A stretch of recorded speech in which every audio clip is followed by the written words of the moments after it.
Olá, vamos ao nosso Evangelho de hoje, 3 de dezembro, quarta-feira.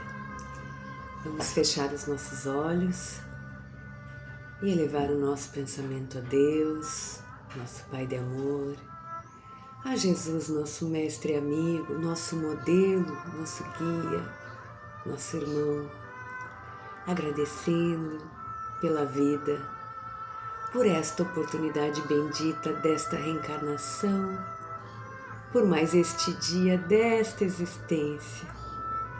Agradecer a espiritualidade amiga, ao nosso anjo da guarda, aos nossos espíritos protetores e amigos e pedir que eles estejam conosco hoje, durante as nossas atividades diárias, nos nossos lares, nos nossos trabalhos, nos amparando e inspirando sempre boas ideias. Fiquem conosco, espíritos amigos, hoje e para todos sempre. Que assim seja. Então vamos lá a uma reflexão do Evangelho segundo o Espiritismo. Vamos abrir uma passagem. Vamos ver o que vem para nós hoje. Vou baixar um pouquinho aqui. E veio o capítulo 16, não se pode servir a Deus e a Mamon. Item 15, transmissão da riqueza. Vamos ver o que nos diz. O Espírito está nas instruções dos Espíritos, portanto, a última parte do capítulo. As instruções dos Espíritos sempre são a última parte do capítulo dentro do Evangelho, né? E aqui um Espírito, São Luís, em Paris, 1860. São Luís era um mentor da Sociedade Parisiense de Espiritismo, lá onde Allan Kardec fazia as reuniões, né? E São Luís era o mentor desta casa. Vamos ver o que São Luís nos diz sobre transmissão da riqueza? É uma pergunta, então, que Kardec fez a São Luís. O homem é apenas o depositário da fortuna que Deus lhe permite utilizar durante a sua vida na Terra. Kardec afirmou. Agora pergunta: após o desencarne, terá ele, o homem, o direito de transmitir essa fortuna aos seus descendentes? Olha só a pergunta que Kardec fez ao Espírito São Luís. Se essa fortuna que o homem adquire aqui enquanto encarnado, enquanto reencarnado, ele tem o direito perante Deus de transmitir para os seus descendentes, seus filhos, deixar para os seus familiares, como acontece, né? Segundo as leis sociais que estamos inseridos, vamos ver o que São Luís respondeu. Diz assim: o homem, ao desencarnar, pode perfeitamente transmitir os bens que utilizou durante sua vida, mas a consolidação desse desejo estará sempre subordinada à vontade de Deus, pois ele, Deus, pode, quando quiser, impedir que os descendentes recebam esses bens. É por isso que vemos ruírem fortunas que pareciam solidamente construídas. Assim, o homem é impotente quanto à vontade que possui de querer manter sua fortuna em família. Vejamos bem. Porém, isso não lhe tira o direito de transmitir o empréstimo que recebeu, uma vez que Deus poderá retirá-lo de seus descendentes se assim achar necessário. Olha que interessante, nós não paramos para pensar sobre este assunto sob uma ótica espiritual, não é mesmo? Aliás, esta é uma questão bastante importante. Nós paramos para pensar muito pouco sobre as questões do dia a dia sob uma ótica espiritual, o que é errado, porque nós não somos espirituais só quando entramos no centro espírita, só quando entramos no culto, na igreja, enfim. Ser um ser espiritual não é um acessório, um chapéu que a gente coloca no domingo na cabeça. Nós somos seres espirituais. Portanto, todos os assuntos nós deveríamos passar pelo crivo da espiritualidade, da moralidade.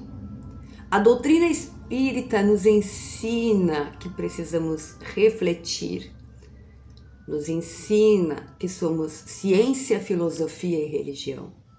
E aqui é um exemplo bastante claro disso. Kardec perguntou sobre herança para São Luís, um espírito muito adiantado, tanto que era mentor da doutrina, vamos botar assim, mentor da codificação ali, à frente da sociedade parisiense. E o que São Luís vem nos dizer? Que sim, que temos o direito de transmitir o patrimônio adquirido, emprestado por Deus, para nós, durante a reencarnação, temos o direito de transmitir para os nossos herdeiros. Mas ele fala que se vai permanecer, se vai chegar e se vai permanecer na mão destes herdeiros, depende de Deus. Aí nós podemos pensar, mas se eu deixar bem organizado com os meus advogados, vai chegar. Eu decido se vai chegar. Nós sabemos que não é assim. Nós vemos casos de heranças que ficam anos a fio trancados em questões judiciais. Às vezes herdeiros que nunca tiveram problemas brigam. Não é verdade? E aquela herança não consegue ser distribuída. Às vezes o contrário acontece e a herança, o patrimônio é imediatamente distribuído, mas com a mesma velocidade que chega, os herdeiros a dissipam de forma inesperada, quase que sem explicação. E nós, como ainda espíritos tão inferiorizados, gostamos muito de fazer julgamentos a esse respeito, não é? Nós fazemos, adoramos comentar, olha o que estão fazendo, aquele pai trabalhou tanto e os filhos botaram tudo fora, né? Julgamentos que obviamente não deveríamos fazer, porque não conhecemos nunca a história inteira de um irmão, de um espírito, de uma alma. Então, portanto, todo julgamento é errado, todo julgamento é errado. Só quem consegue fazer um julgamento justo é o Pai, porque só Ele sabe da história completa de cada um de nós. Portanto, entendemos aqui que sim, que devemos trabalhar, temos o direito, é um dever, lei do trabalho, é um dever, nós já vimos nas leis, né, divinas e naturais, a lei do trabalho é um dever, devemos trabalhar organizadamente, deixar o patrimônio para os nossos descendentes, se assim desejarmos, mas não fazer somente por eles e para eles, porque se vai permanecer com eles, é Deus que vai decidir, conforme o mérito e a necessidade do que precisa cada irmão. Então, muito bom, deixa eu marcar aqui, fazer uma marcação de que nós já estudamos esse trechinho. Vamos para uma pergunta do Livro dos Espíritos. Vamos ver o que nos cai hoje.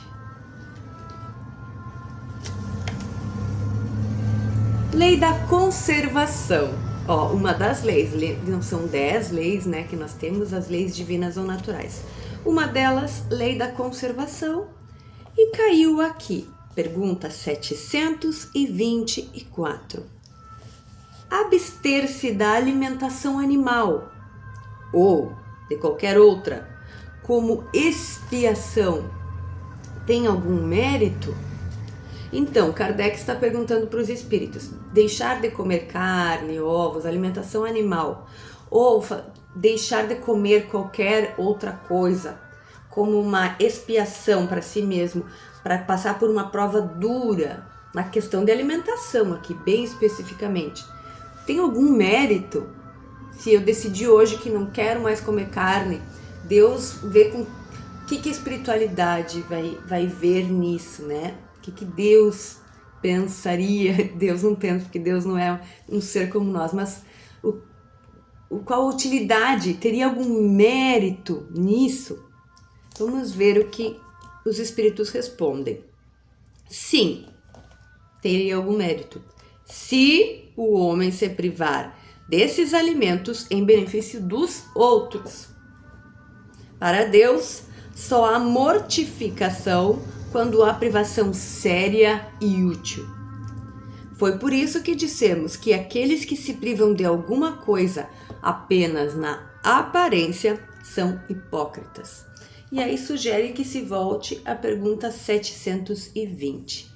Então, tem algum mérito se privar de algum tipo de alimentação, se for um benefício sério para outras pessoas, ou de uma causa séria, de um motivo sério? Sim, desde que tudo tenha muita coerência no entorno todo, né? Que seja se for para eu me sentir superior, ou para me sentir querer provar algo para alguém, não, aí não tem mérito. Mas se for em benefício de outras pessoas, sim, aí tem mérito, como pergunta Kardec aqui. Então, muito bem, encerramos por hoje. Vamos fazer uma prece, elevando o nosso pensamento a Deus e agradecendo mais uma vez por este dia. Que seja um dia de bênçãos, de aprendizado, e que toda a espiritualidade amiga permaneça conosco. Que Jesus seja o nosso modelo nos momentos em que não soubermos o que fazer. Tu, Mestre Jesus, que é o nosso modelo, é a Ti que devemos seguir, sempre e a todo instante. Gratidão, fiquem conosco, espíritos amigos, hoje e para todo sempre, que assim seja. Tchau, tchau.